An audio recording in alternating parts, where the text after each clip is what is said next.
Okay, so what we're going to do is Cauchy's theorem on a rectangle.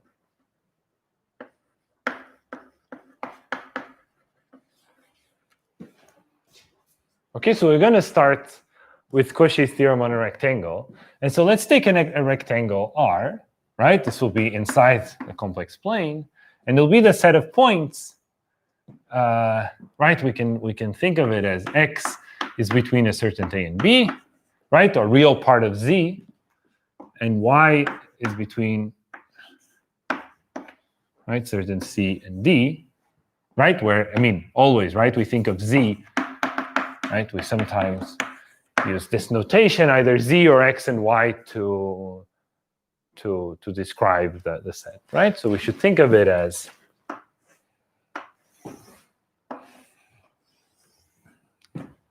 we have a rectangle, right? And so we usually, right? So, okay, so let me write this. So X is between, okay, so X is between A and B, and Y is between C and D. So this is the rectangle.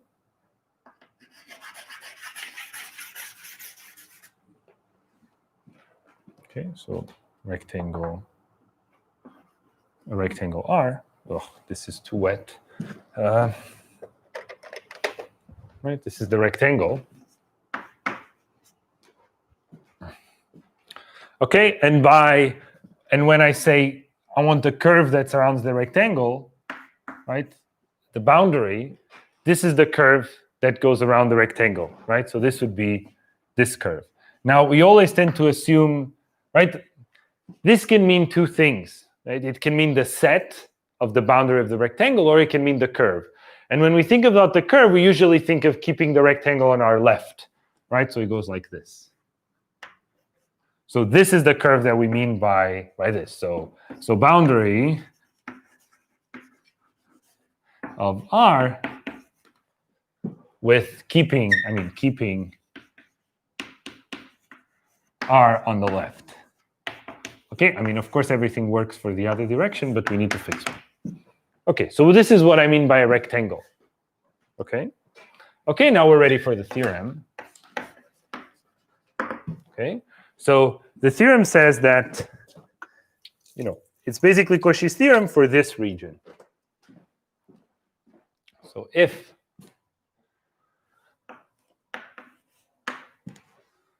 let me be a bit more precise. Let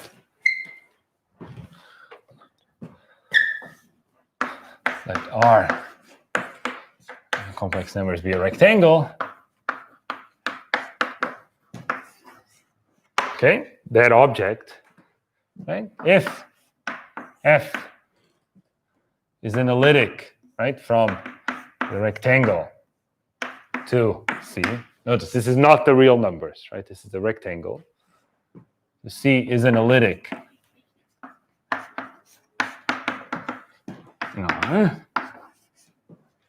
Then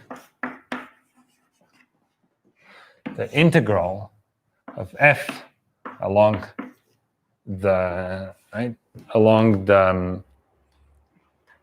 boundary of the rectangle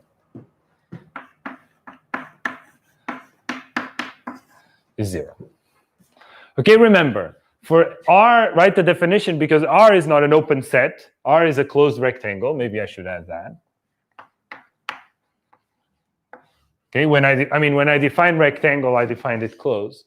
Right? So remember, for something to be continuous, or for something to be analytic in a space that's not open, the way we defined it was that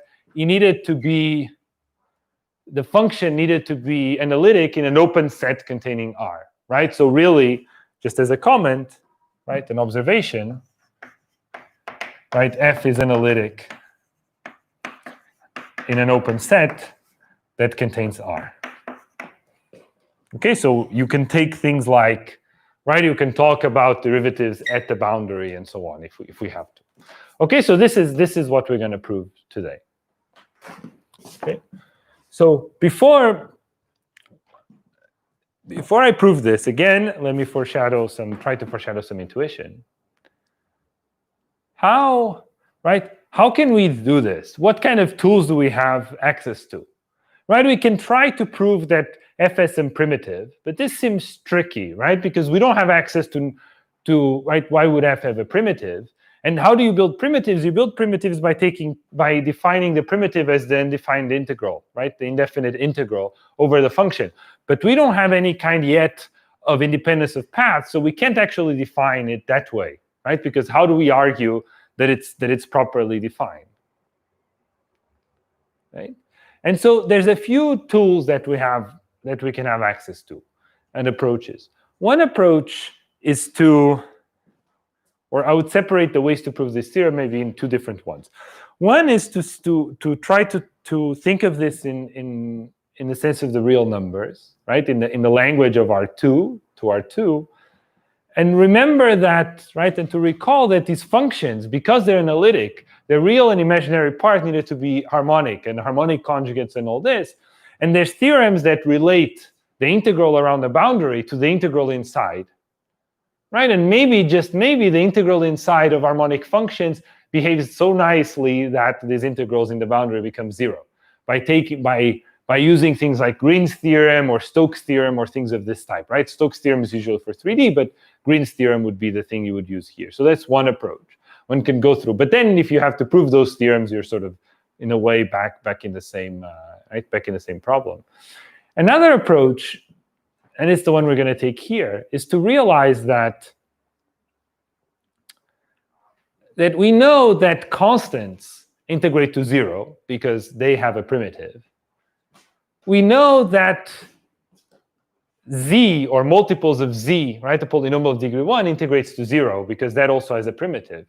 And because f is analytic, we know that it's pretty well approximated by, right, f of z is relatively well approximated by f of z star plus z minus z star of the derivative of f at z star. And so we can approximate f by something that's a constant plus something that depends on z, at least locally, where if you think in a sense of like Taylor expansion kind of thing, the error should be smaller, right? And when it's Taylor expansion kind of thing, you get that the error is of size like square of the distance. Here we don't quite have this because we don't have Taylor expansions yet, but at least we have that the error should be less than the distance. Right? And so that's the approach we're going to take, right? We're going to construct things. We're going to first try to zoom in a very small region of the rectangle. And then once we zoom in a very small region, we're going to exploit the fact that integrals of both constant functions and z are 0 and approximate f by said types of functions and control the error because we're in such a small place, control the error and make sure that everything goes to 0. Okay, so someone is asking what is a primitive. A primitive is a function whose derivative is f. Right? By a primitive, I mean, right, big F is a primitive if the derivative of big F is small f. Right? And we saw that once you have a primitive, then integrals over closed curves are 0, right? Because they correspond to the integral, to the value of the primitive at the end point minus at the beginning point, and these are the same, and so they must be 0. Right? But we don't know that f is a primitive. What we do know is that f is a derivative. Okay, so let's prove this theorem. Okay, I wish now I had a second board. Unfortunately, I don't, so I'm going to have to erase this one.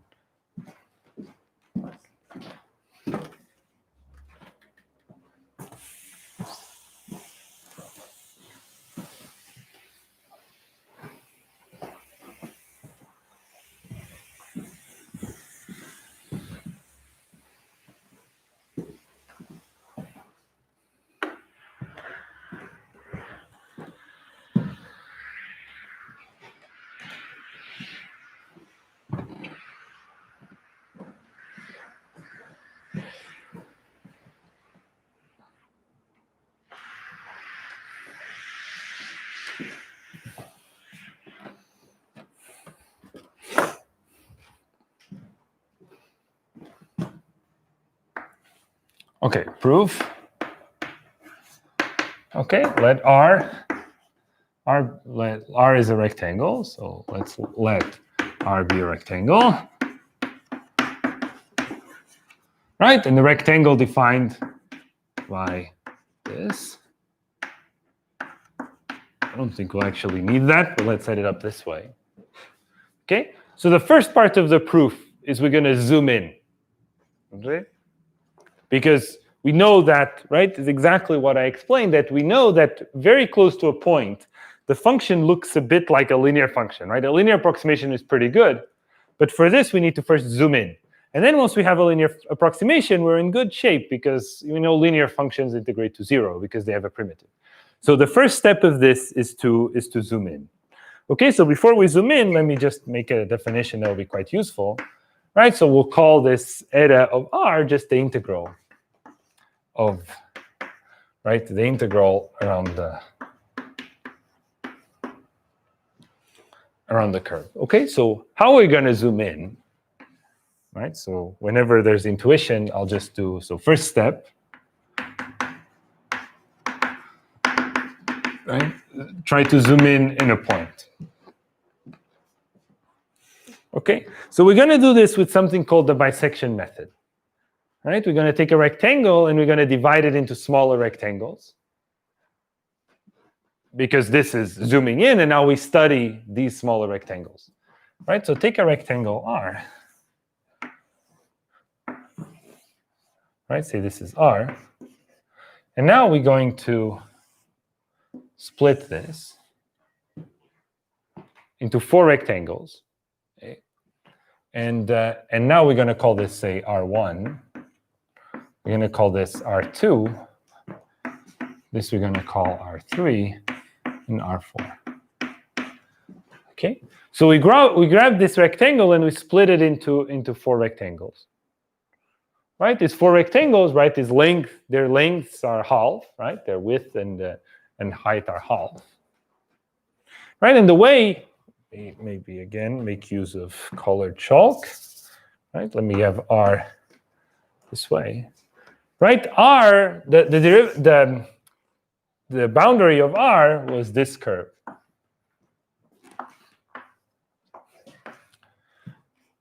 Now the boundaries of the little r's, right, what are they for this one?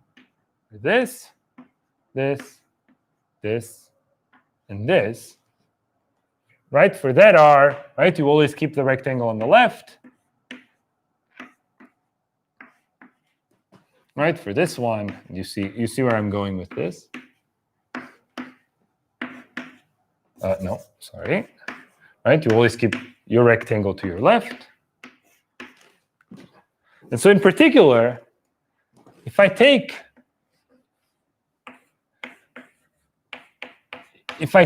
my function, right, and I take the integral across the boundary of R1, I do this loop.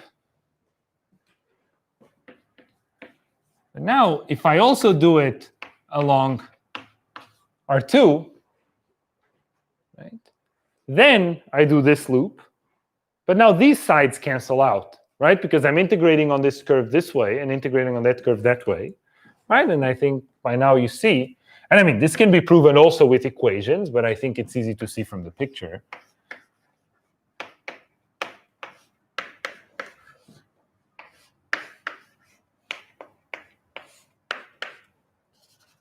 This is just, right, if I integrate in over all of them, these inner segments cancel out. And I only get the outside, and it's exactly the green thing.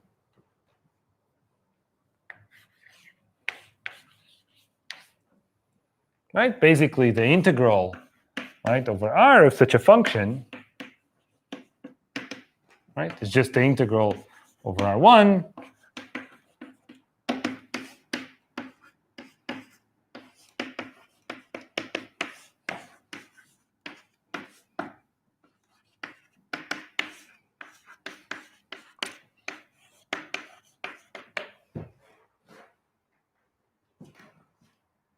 Okay, so now I've started zooming in. What can I do now? I've now reduced the problem to understanding what happens on the integral of each one of these smaller rectangles. So I'm closer, like my linear approximation is now a bit better, right? So we're making progress. Now, of course, you know, as you're all mathematicians or studied quite a bit of mathematics or physics, then you see that the idea will be to do this over and over again, of course. But let's keep track of what happens with these right, with these rectangles. So for sure, one of these, right, so they must exist some k, between 1 and 4, for which the integral, because of this sum, it must be that at least one of these integral is in absolute value at least a fourth of the size of this. Right? So there must exist a case such that, let me see, okay. Let's see, the integral around Rk needs to be at least, say, in absolute value, needs to be at least 1/4 of the total, right? Otherwise, we couldn't come up with this total by summing these things. Right? Pretty trivial statement. Okay, let's call that, so let's call that one R1. Okay? If there are two, we just pick, say, the first one, right? Just pick the first, there's no problems with axiom of choice or anything like this. This is very finite. Just pick one. Okay. Okay, so we have that there's a smaller rectangle, let's say it's this one, such that the integral over the smaller rectangle is bigger than 1/4, or bigger or equal than 1/4 times the integral over the rectangle, over the whole thing. Okay. Okay, so now I'm going to erase over there and try to keep this here for now.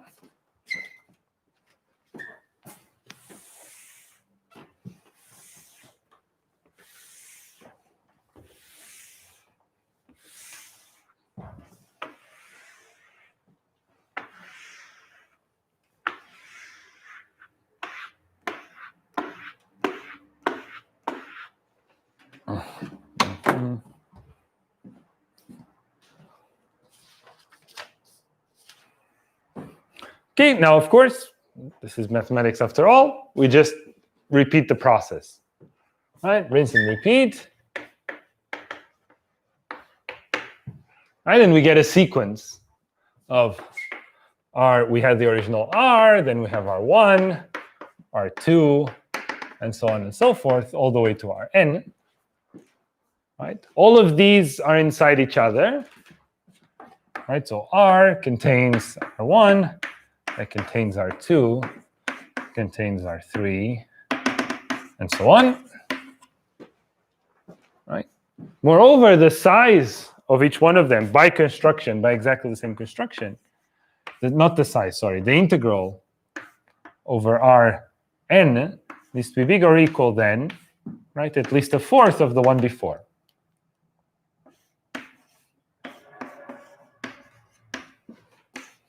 Okay, and this means that the nth one needs to be, at least 1/4 to the n compared to the original one. So in particular, we have that Rn needs to be bigger or equal than 1/4 to the n.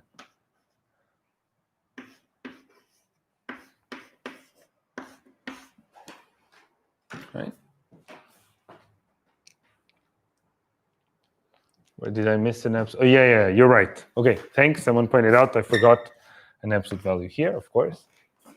Otherwise, I mean, this doesn't even need to be real. I also forgot another one here. All right, good. Okay. Now we've zoomed in, right? Because now we can just, take n very, very large, and now we have an arbitrarily small rectangle in which we're working out things. Right? And so the zoom in part is sort of done.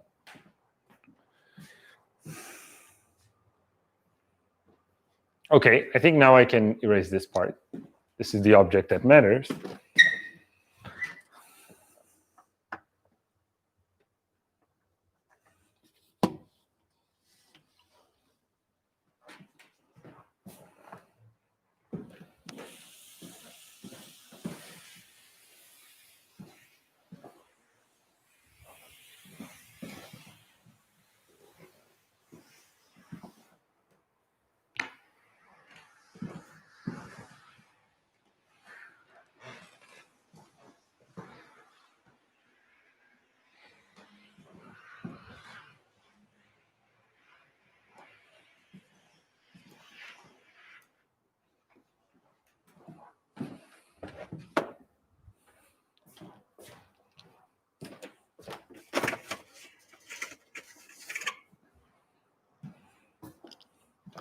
Okay, now these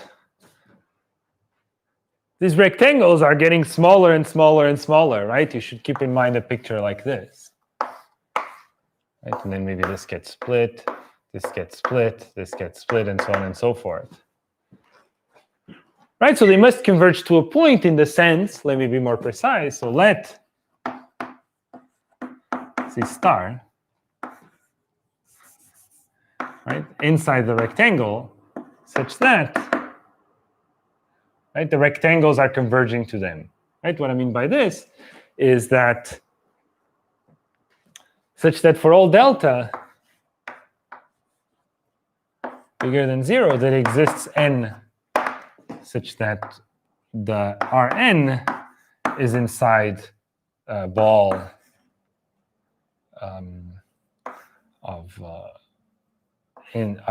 centered in Z star and delta. Okay, you can take like the intersection of all of them. Okay, so what I'm going to do is I'm going to look, right? I'm defining this sequence, and I'm going to look at the point that where if I draw a ball, at some point, all the rectangles start being included in this ball. Okay. Now let's pick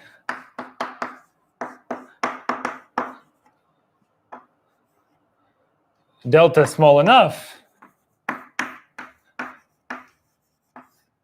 such that such that f is analytic in this ball as well. Right? It could be that this point is in the boundary, right? It could be that I always pick sort of the upper right point, most point, right? And the point is in the boundary. But even if it is, there is an open set in which f is analytic, so I can always pick delta small enough so that this ball is, the function is analytic here. Okay, and the important thing is because now I'm going to look at the value of the function there and think about its derivative. Now, because f is analytic there, right? Now we're going to do the next part of the proof. I mean, I guess step 2, right? Linear approximation.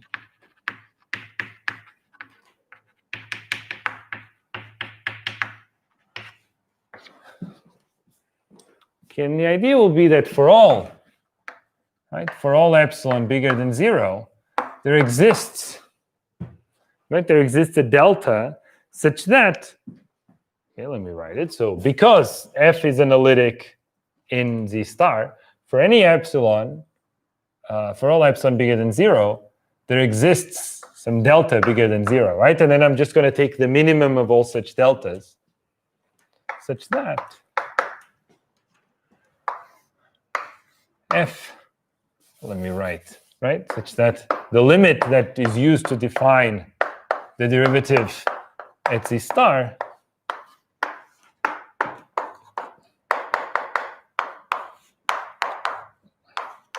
let me write it, and then I'll say a few words. Okay, hopefully you can still see here.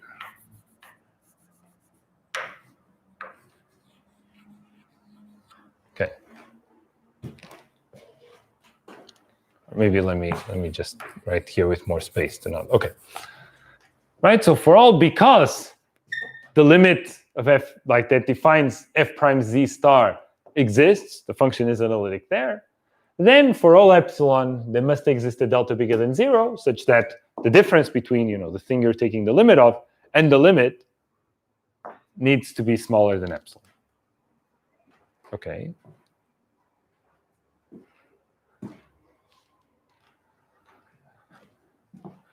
Okay, so now, so someone asked the question if we should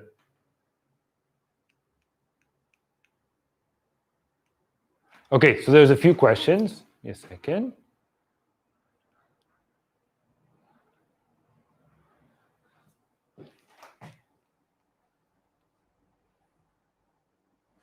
Okay, let me see. So let me ask one first. Why does such a delta exist where f is analytic? So f is analytic in the rectangle, But being analytic in a set, the definition we gave was that F was analytic in an open set containing that set, right? So F is analytic in an open set containing the rectangle. In particular, is analytic in an open set containing Z star. And so therefore, we can make a ball where the function is analytic.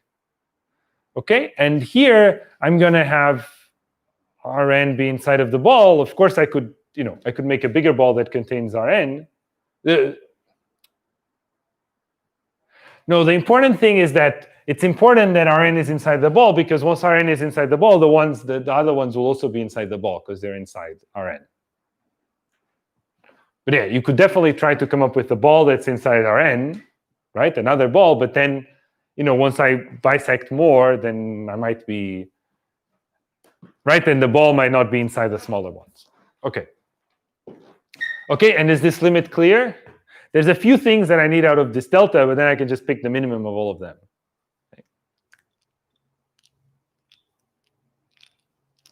Okay. Right, but this is a crucial, all this is using is the definition of derivative, right? The fact that the limit exists.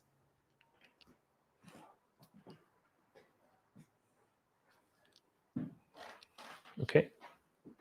Another way to write this, right, equivalently, is to say I can multiply by Z minus Z star, right? Because what did I say? We're going to do linear approximation. This isn't quite linear approximation yet, but it's very easy to transform this into linear approximation.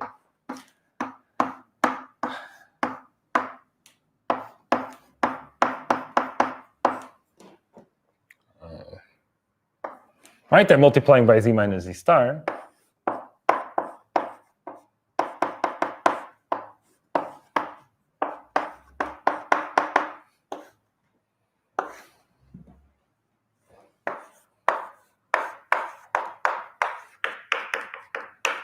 Right, for any epsilon, there exists a delta such that this is true. And now this is very much linear approximation. Right, I'm approximating f of z by something linear in z. Right? And I know that integrals of linear things are 0 because linear things have a primitive. Right, the z star is fixed, so this is just a constant, this is just a constant, this is just a constant. Right, the only things that depend on z is here nothing and here z. Okay, so let's pick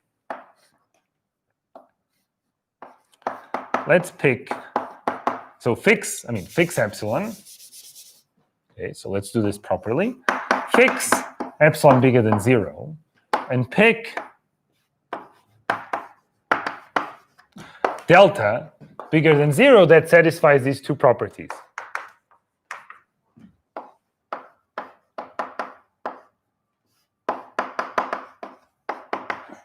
These properties. Okay, and pick n such that the rectangle, the nth rectangle, is inside the ball.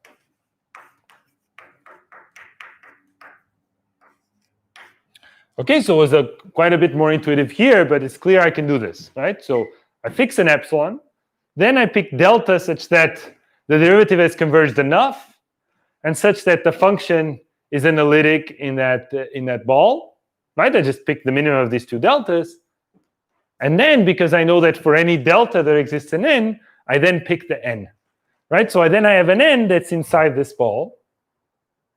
Inside this ball, I have a linear approximation. So when I integrate over Rn, I can integrate the linear approximation. I know exactly what's going to happen there, and I just have to control the error. And because I can make this so small, right, the error I can control and it'll be small, and that's exactly what this will work. Okay.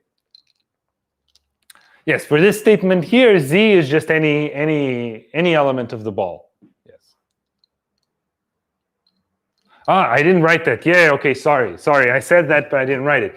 Such that this for all, it's for all z inside this ball, of course. Yeah, I said that, but I didn't write it. Okay. Yeah, of course, right? Otherwise, what's even the delta doing here, right? Yeah, okay. Thank you. Thanks for pointing this out. Yeah, I sometimes say things and I forget to write them. Okay, So let's see how much I want to erase. Let's erase up until that the first 2/3 of the board.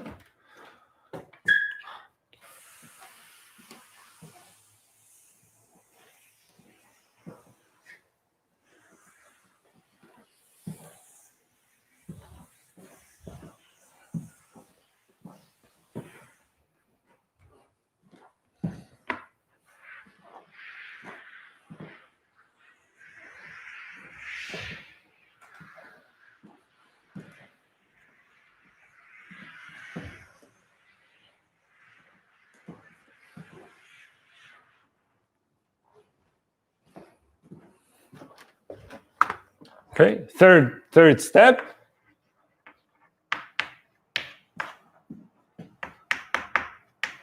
Right, integrate linear functions.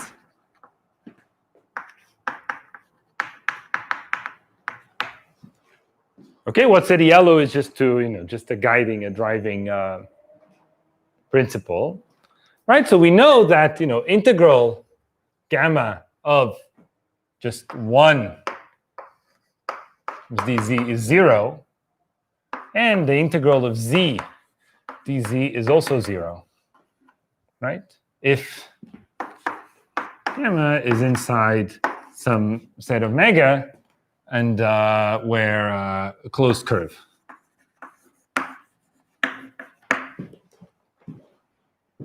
Okay, and we just wrote f as an approximation of something that's linear, where we know the integral is 0, so we're almost there. Right? Why do we know this? Because both 1 and z have primitives. Right? Both 1, right? Y, 1, and z have primitives.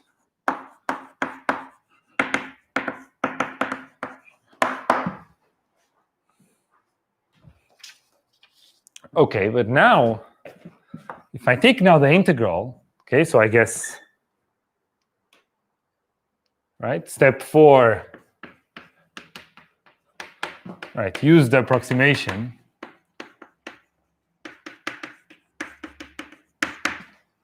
Okay, if I now look at the integral of our n, what is this? This is the integral over the boundary of this tiny rectangle of course, fz dz. Right? But what is this? This is the integral over the same place. Right? Of this, right? I can now use this approximation.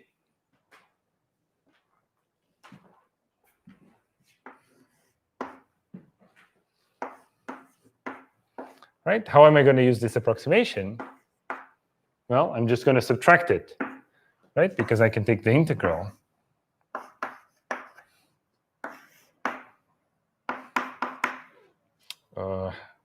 Okay. Fz. Oh, not star, sorry. The star goes here, of course. Plus, let's say, let me put everything here. Plus f prime.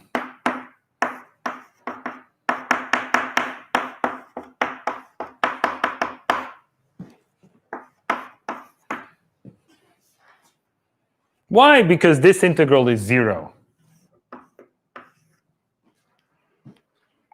Why is this integral 0? Well, this integral is just, this part of the integral is just a constant.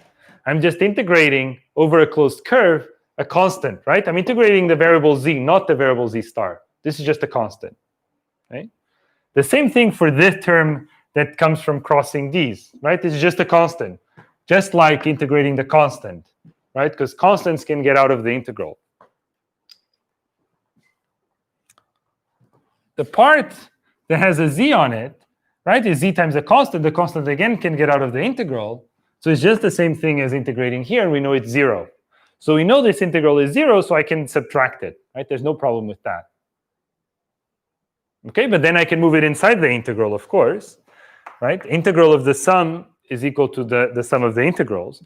So I have the integral over Rn of fz minus f z star prime. Did I not? No, not prime, sorry. fz star minus, now this, f prime z star z minus z star dz.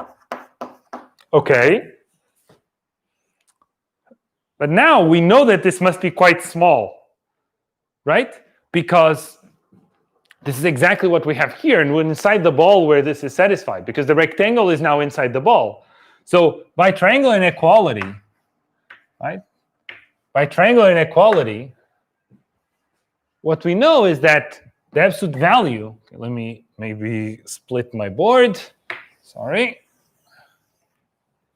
Right, by triangular inequality, we know that the absolute value of our n needs to be smaller or equal than the integral of the absolute value of this, but the absolute value of that is smaller than this. Okay, let me put, yeah, okay, this way.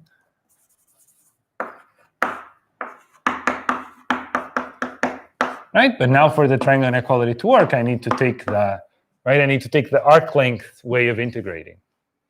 Okay, does everyone agree with this? Right, I have this. The absolute value of this is smaller or equal than the integral of the absolute value integrated with respect to arc length. But the absolute value of this in pink is exactly what was here. And so we know that it's just smaller or equal than epsilon times this absolute value, which is exactly what I have there. Okay, and now we're very close, right? Because this is quite small, so this is very small, and this will all be very small. So we just have to estimate a little now. So let's let dn be the diameter or the diagonal length of Rn, right? And Ln be the diagonal length of the, not the diagonal length, sorry, the perimeter, right? Because this is only smaller than diagonal. Here we're measuring the perimeter, basically. So these are the things that we need to give names to. Perimeter length of Rn.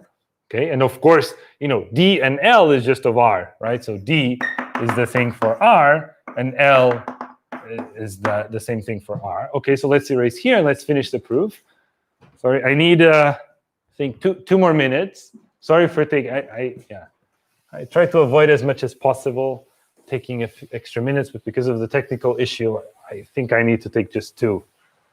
So sorry about that, and I really want to show that because this is one of the coolest proofs. I really want to show it before the end.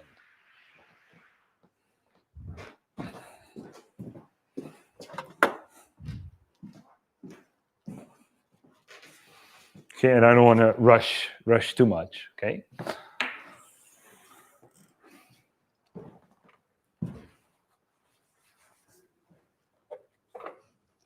So now, right, let's go from there.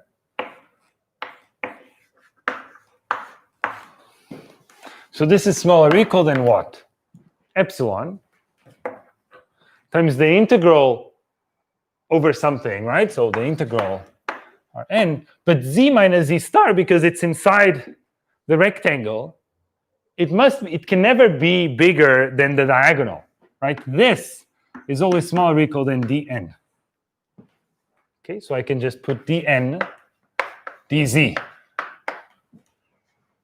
Right? But this is exactly the perimeter, right? I'm just integrating across the rectangle the arc length, so this is exactly the perimeter. So I get epsilon dn ln. Okay, but now what is dn? Okay, dn, right? Every time I did this halving argument, I made my rectangle, the area got 4 times smaller, but the diagonal just was halved, right? So dn is just 2 to the minus n times d, the diagonal length of the original rectangle. ln, same exact thing happened, right? There's just 2 to the minus n of l. Okay, so what does this mean? This means that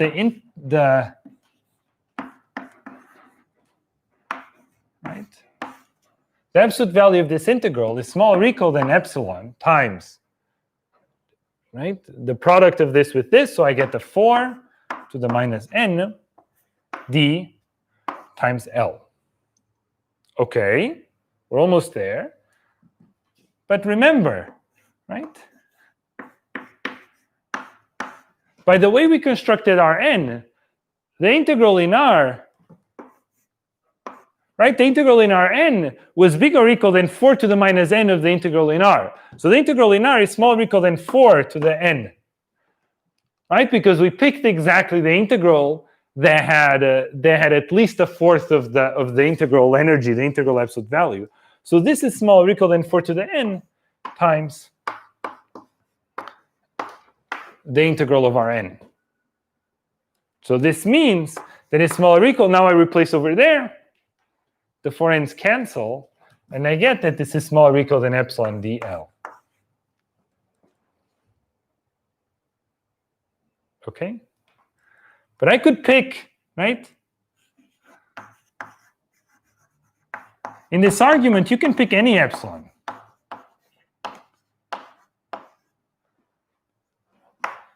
Right? So this can only hold. You can pick any epsilon. Therefore, all of this implies that this integral needs to be 0.